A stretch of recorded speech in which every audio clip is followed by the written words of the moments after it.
Cuando estamos haciendo también esta lectura de los géneros cinematográficos o de los géneros literarios, nosotros pasamos por un momento en el que captamos el estado emocional del otro, que también hay un trabajo de lectura o desciframiento, aunque no sea consciente. Cuando también hacemos ese ejercicio intertextual, estamos viendo cuáles son esas emociones que están almacenadas en esos discursos, en esos textos, y cómo me llama esas mismas emociones en otros momentos. Un texto muy interesante para hablar sobre esas pasiones, algunos de ustedes ya los leyeron, es este texto de Greimas y Fontanil, que es la semiótica de las pasiones. Greimas y Fontanil eh, en 1994 proponen este texto para hablar sobre la avaricia, los celos, cómo alguien puede asesinar a otros. Y comienza con una epistemología de las pasiones. Con la epistemología de las pasiones, pues se tiene mucha relación con el texto de Fabri que ya vimos, mm, pero sobre todo comienza a hablar o comienza a hacer una descripción mucho más como sistemática de cómo es la avaricia, los celos y finalmente llega a la lógica de las pasiones. Fabri eh, coge o retoma esos textos de Greimas y Fontanil y propone Fabri, esto ya ustedes ya lo leyeron, que los esfuerzos por dar cuenta de lo afectivo consiguieron instalar al menos dos premisas importantes para fundar una semiótica de las pasiones o de las emociones. La primera, que la dimensión emocional puede ser un objeto de estudio en pleno derecho. Esto es refiriéndose un poco a que Eco, antes en el Tratado de Semiótica General, creo, había propuesto dos límites, el límite superior y el límite inferior de la semiótica.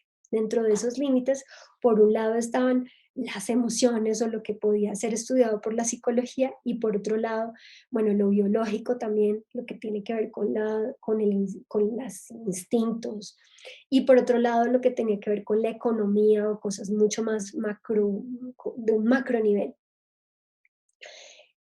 Entonces, Fabri propone que no, que sí, que tenemos que las emociones sí pueden ser estudiadas por la semiótica y que tal como tiene mucho que aportarle a la reflexión semiótica y a los estudios sobre la discursividad social en general. Y por otro lado, que el único camino viable para abordar realmente lo emocional es considerado como efecto de sentido. Como ya hemos dicho, como si tuviéramos una mesa de billar, como para que se vaya a la derecha tenemos que pegarle ligeramente a la izquierda para que a la bola para que se vaya a la derecha. Entonces, analizar lo pasional como efecto de sentido, si nos damos cuenta, no es que una cosa literalmente se traduzca en otra.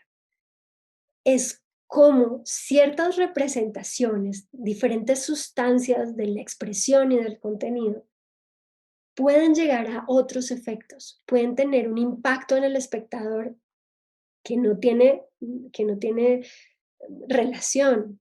Analizar lo pasional como efecto de sentido abrió la posibilidad de introducir en el debate la mirada de la semiótica persiana. Y Peirce propone, obviamente ya conocíamos los tres diferentes niveles de la semiótica persiana, de la primeridad, la segundidad y la terceridad, pero Fabri retoma principalmente el efecto posible, el efecto concreto y el tipo de ley. Cuando pensamos en los efectos posibles, el interpretante inmediato es que puede llorar o que puede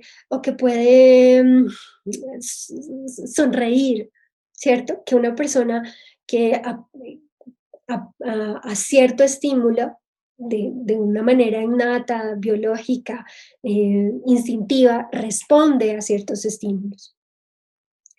Y como respuesta tiene ciertas sensaciones o afectaciones ciertos interpretantes afectivos como la sonrisa o los gestos de no estoy entendiendo nada o de grito, como por ejemplo cuando estamos viendo una película de terror que nos hace gritar como ¡ah! Y no lo podemos contener ni lo podemos prever. Claro, los directores sí lo pueden prever, saben que si ponen una cara en un cuadro, la gente va a hacer ¡ah! Y se va a asustar. En la segundidad, recordemos que una cosa está causada por otra, como el humo cuando ha ocurrido el fuego, pueden ser o sentimientos morales, emociones como "Oh, estoy indignada que esté pasando eso en las noticias", o estoy súper de acuerdo que asesinen a todos esos vándalos, o un efecto concreto, un interpretante dinámico, como levantar la mano o llamar a alguien. ¿Viste lo que está pasando en las noticias? Entonces hay un esfuerzo por dar sentido, hay un interpretante energético, ¿cierto? Interpretante energético puede ser o que levanto la mano o que me paro o que, o que ocurre algo en mi cuerpo a causa de eso.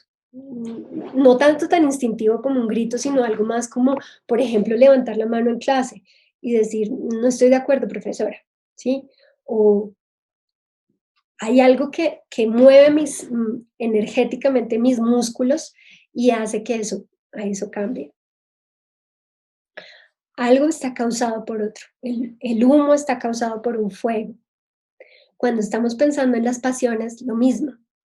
Energéticamente, un niño de 7 años, un chiquitico, alguien que le está haciendo bullying, coge al otro a coñazos y puede completamente romperlo en el piso o dejarlo inconsciente. Es un interpretante energético, pero que todavía no es muy racional, que todavía no estoy pensando en las consecuencias, es simplemente efecto de lo que acabo de ocurrir. Mientras que en la terceridad, acordémonos, son los hábitos de una comunidad lingüística, son las leyes, son sentimientos lógicos, como por ejemplo, bueno, la indignación puede ser algo, un sentimiento lógico podría ser mucho más racional, no tanto como la indignación, pero sí, ¿qué otro sentimiento lógico se les ocurre? De pronto alguien que pueda levantar la mano. Un sentimiento lógico puede ser como dentro de una ideología social, como de derechas o de izquierdas, que tenga, sí, puede ser la indignación, es muy racional ahora que lo pienso bien. ¿La indignación sería moral o racional o lógica? ¿Qué dirían ustedes? Pues yo iba también a mencionar moral, pues por lo que dice Juan, pero es que el problema es que eso ya depende un poco de la persona, porque muchas veces dicen, no, la indignación, eso no está justificado, eso, entonces, o sea, eso no debería ser así. Se vio mucho en el paro, entonces, pues no sé, o sea, eso sería como un poco para debate. Si la indignación sería lógica o moral o simplemente algo innato. Sí, bueno, pensemos en sentimientos lógicos como más como yo no votaría por ese sujeto o yo no, ay, yo nunca entraría a esa universidad, un sentimiento, así como algo más racional. Bueno, efectivamente ya da un interpretante lógico final, como por ejemplo los argumentos de una película, y finalmente un interpretante lógico como unas creencias o tokens. Fabry toma esto de Peirce y habla sobre su producción de sentido como un proceso, ¿sí? Como algo que no ocurre, simplemente yo voy a analizar este signo aparte de los demás, sino que tiene una relación dialógica, discursiva, que se está hibridando, que está en hibridación, que está transformándose, tomando otros textos intertextualmente. Entonces, finalmente genera representaciones o pensamientos lógicos o emociones dentro de una comunidad lingüística. Entonces, la semiótica narrativa a la que nos estamos refiriendo ahora busca poder explicar las leyes y recursos que permiten que el contar algo se constituya en una de las formas más importantes de construir sentido. Piensen más cuando estamos haciendo cartografía social o cuando estamos haciendo etnografía, es cómo se organizan las ideas, cómo el interpretante, los informantes nos dicen quiénes son los personajes de las acciones y cómo llega a ciertos resultados. Entonces, cuando pensamos en el relato, en esos relatos de las etnografías o de las cartografías sociales, es cómo podemos comprender el sentido a partir de ese interpretante que nos está narrando esas acciones, que las está traduciendo, pero que está todo el tiempo produciendo instancias de recepción. Está todo el tiempo diciendo, ¿se entiende? O se está diciendo, ¿me va siguiendo? Está diciendo, eh, ¿a usted le ha pasado? Y uno hace con la cabeza así o no. Entonces, hay cierto modo en el que hay ciertos procesos de inferencia, en donde se supone que usted ya sabe algo, o que usted conoce algo, o que puede intuir esa información. Dentro de esas emociones, o dentro de esa semiótica narrativa, pues obviamente pueden haber diferentes condiciones de recepción. Por lo tanto, dependiendo de las condiciones de recepción, dependiendo de quién está entrevistando, quién está haciendo la investigación, no de la entrevista ya desgrabada, sino quién está haciendo ese papel de interlocutor, esa persona tiene ciertos hábitos interpretativos, esa persona tiene ciertos modos de hacer la pregunta, está abordando a la persona, al informante con ciertas palabras, se está poniendo en una posición de iguales o inferior al otro. Entonces, dependiendo de esas condiciones de recepción, también modeliza las emociones que el otro va contando. Entonces, tiene ciertos efectos de sentido por esas mismas operaciones interpretativas. Eh, entonces se puede pensar en las razones de las pasiones como una lógica intrínseca, como ya sabemos, de ese contexto de cuál es la situación social en la que ocurren las acciones, y específica de las emociones y de los afectos, cuyas leyes no tienen que ver con la racionalidad, como ya ustedes leyeron en el texto de Fabri. Hay muchas acciones que son irracionales. Lo maté de un momento a otro, o le tiré la puerta, o le dije palabrotas a alguien que amo. Eh, la racionalidad que se presenta impregnada de pasionalidad tiene una atracción o repulsión hacia las cosas. Y esta lógica de las pasiones es la que nosotros podríamos utilizar para analizar los discursos políticos o sobre los discursos sociales, sobre todo, los discursos que se dan a una comunidad, por ejemplo, cuando se entregan unos Oscar o unos Emmy, o cuando alguien adquiere un título como presidente o como alcalde. ¿Cuál es ese discurso que da a la sociedad que lo nombra? Muchas veces esos discursos, sobre todo los discursos de los Oscar, muchos de los Emmy, pero también muchos discursos previos en la campaña, o sea, que están en el medio de llamar la atracción, de atraer más votantes, se basa en esta atracción o repulsión de cosas que no quiere tener en su vida, como por ejemplo cuando usamos la frase, es que esto no va a ser una segunda Venezuela, ¿sí? Entonces, lo repudio emocionalmente. Y con esas emociones de repudio, de asco, de no quiero eso en mi vida, es que genero la atracción de los votantes. Entonces, como vimos en el texto de Fabri, él propone que el cuerpo está dominado por cosas que son mucho más racionales y otras que son mucho más instintivas, corporales, casi como si estuviéramos leyendo un poco el texto de Pinker. Y él propone que la mente obviamente produce ideas, pensamientos, representaciones, mientras que el cuerpo produce emociones, sensaciones, experiencias. Cuando rompemos esa oposición entre acción y pasión, podemos ver la dimensión pasional como uno de los fundamentos, a veces ocultos, de cualquier discurso. Estos discursos son motivados por razones absolutamente privadas e individuales, que eso ya lo hemos visto en Habermas, bueno, o lo verán en Habermas en otro momento.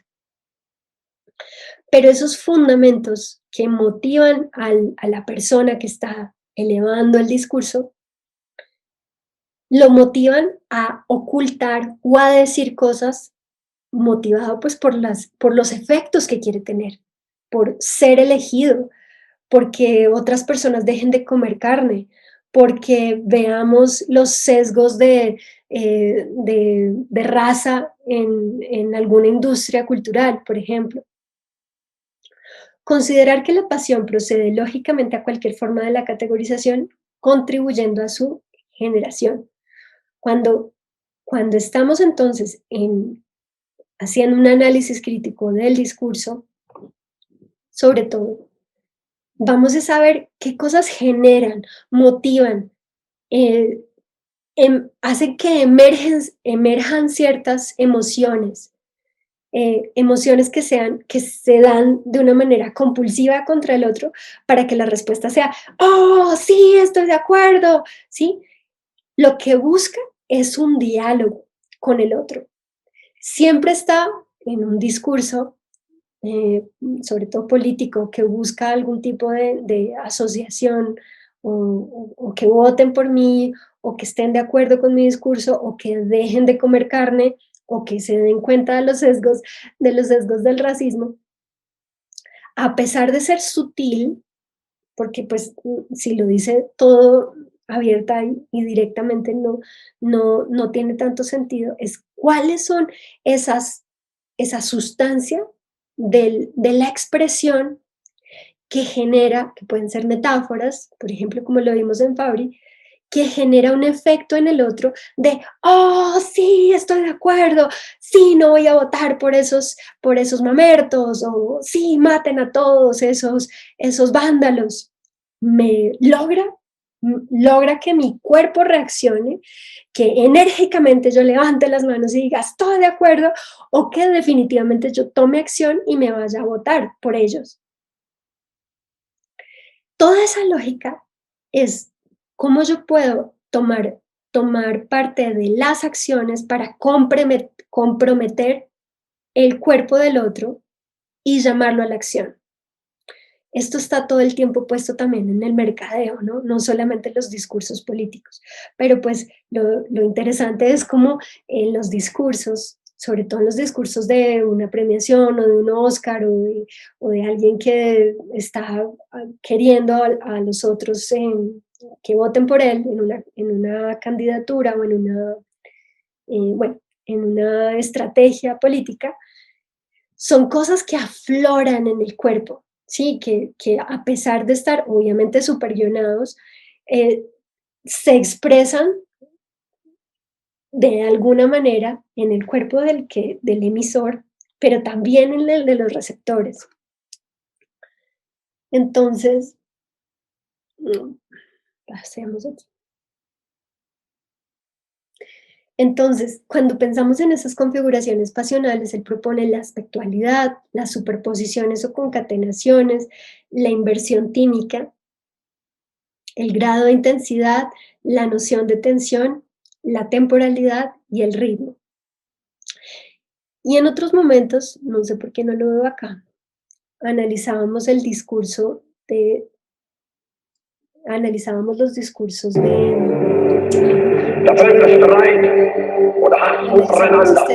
de Hitler.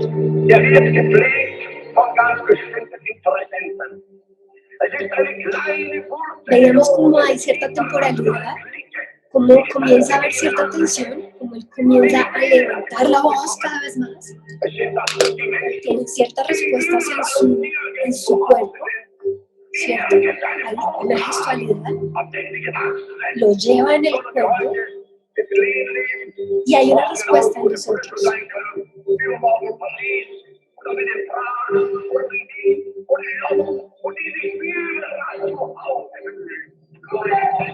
Por allá alguien contesta, ¡judíos! ¿Sí? Y hay unas personas que se nota como, imagino mucho, pero se nota como están ahí respondiendo a su discurso. Y él iba primero despacito y comienza a ir cada vez más rápido, con mucha mayor intensidad en el discurso.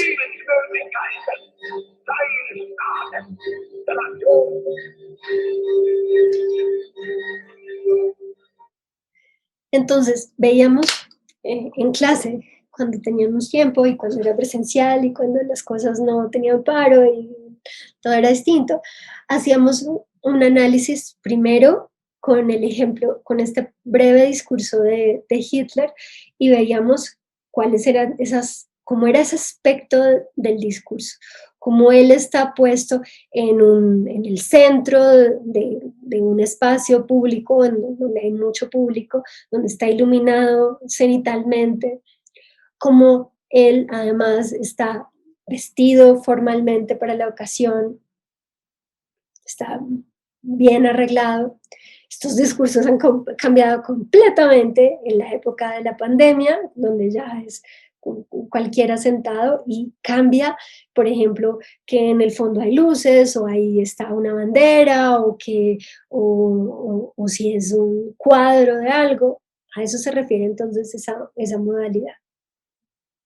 La inversión tímica es como él toma también el cuerpo, como por un lado motiva a su cuerpo con sus acciones, sus gestos, pero también como habla de esa repulsión hacia los demás y hay también una respuesta en los otros y se alcanza a notar en algunos de los gritos que están al fondo.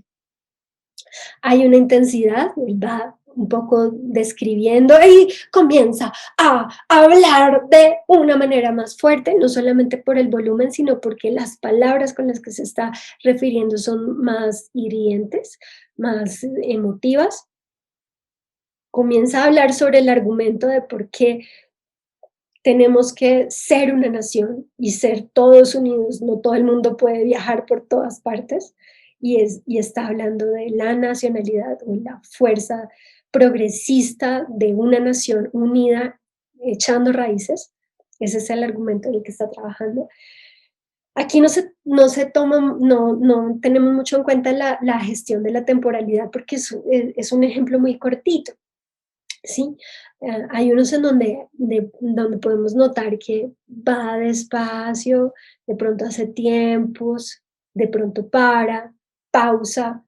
Lo vemos más en, por ejemplo, I Have a Dream, en otros discursos de Martin Luther King, en otros discursos hay muchos espacios donde, por ejemplo, en la película Invictus de Nelson Mandela, cuando él llega después de ser electo presidente, llega a convocar a las personas que le van a ayudar en su gabinete y hay muchas partes en el discurso en el que él para y hace preguntas. ¿Quién quiere estar acá? Y hay silencios. Y en esos tiempos se permite esa interacción, esa interpelación en el nivel discursivo. Y bueno, y también está hablando del pasado, presente y futuro, como todo el tiempo, en este caso, él está hablando, bueno, Hitler está hablando de el presente, de cómo no podemos ser, del deber ser, mientras que otros discursos se refieren al futuro, a lo que haremos como nación, a lo que tendremos si